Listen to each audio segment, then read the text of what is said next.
In the summer of 1993, 4,000 people gathered in Washington, D.C. to meditate, and the results shocked everyone.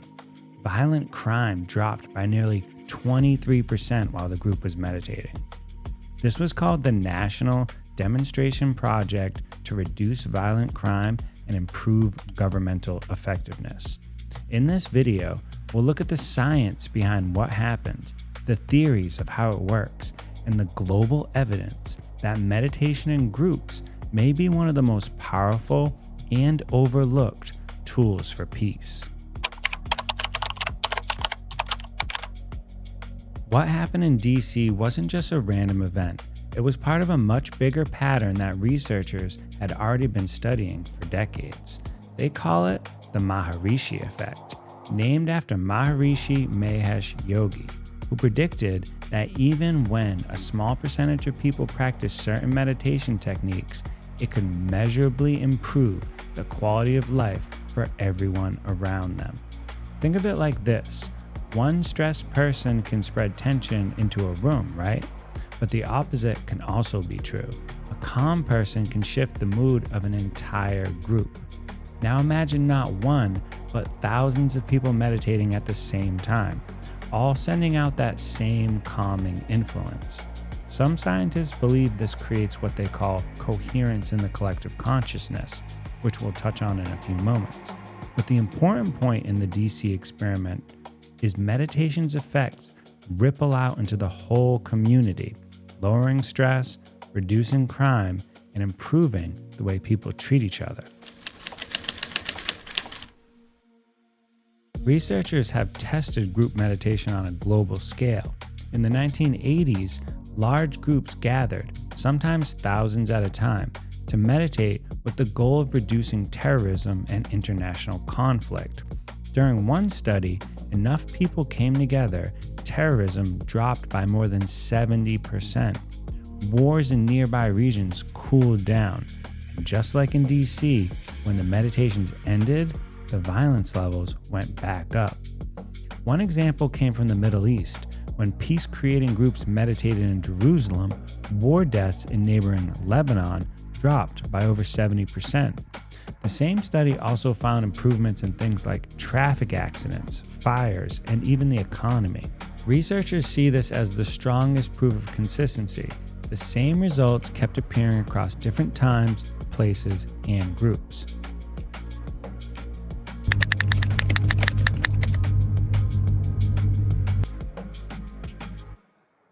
So how can meditation in one place affect people who aren't even meditating, maybe hundreds of miles away? Some researchers even look to physics for clues. Just like dropping a stone into water sends ripples across the surface, meditation may send ripples through what they call a field of consciousness, an invisible layer that connects everyone. One way to picture it is like this. We already know forces like gravity are invisible, yet they shape everything around us. Some scientists and philosophers wonder if consciousness works the same way, a field that links us all. What do we mean by consciousness? It's another word for awareness, the part of you that notices your thoughts or the fact that you're aware right now.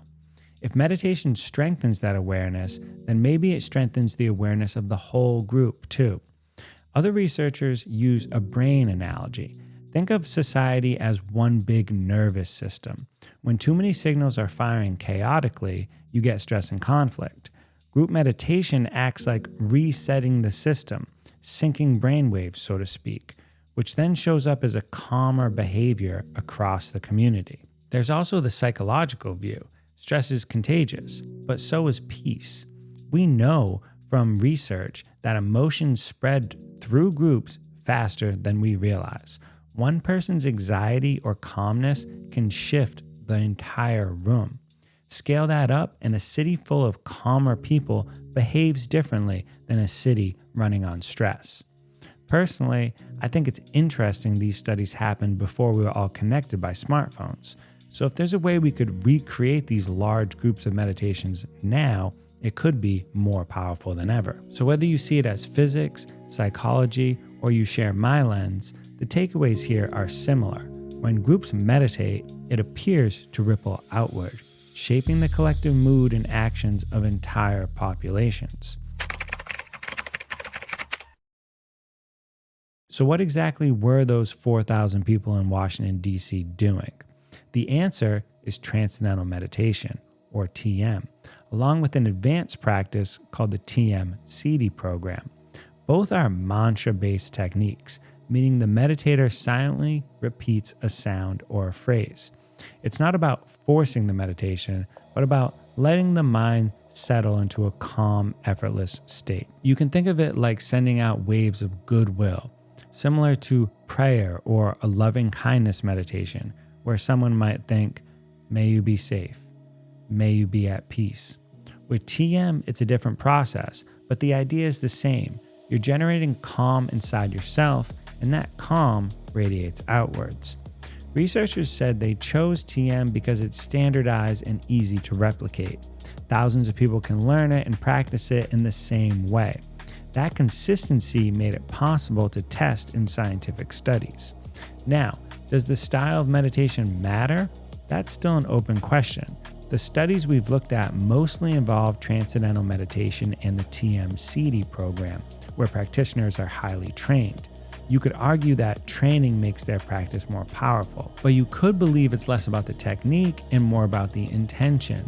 If thousands of people came together to practice a loving kindness meditation, the effect could be just as strong. Personally, I think anyone is capable of generating and radiating that kind of energy. We all feed off each other's states of mind, so when a group cultivates calm and compassion together, it creates a ripple effect no matter what style they're using. What seems clear is that the collective practice, people uniting with a shared intention of peace, is what makes the difference. It's interesting how often the results were repeated. There claims to be more than 50 projects, from Washington, D.C. to Jerusalem to Lebanon, where the same pattern appeared.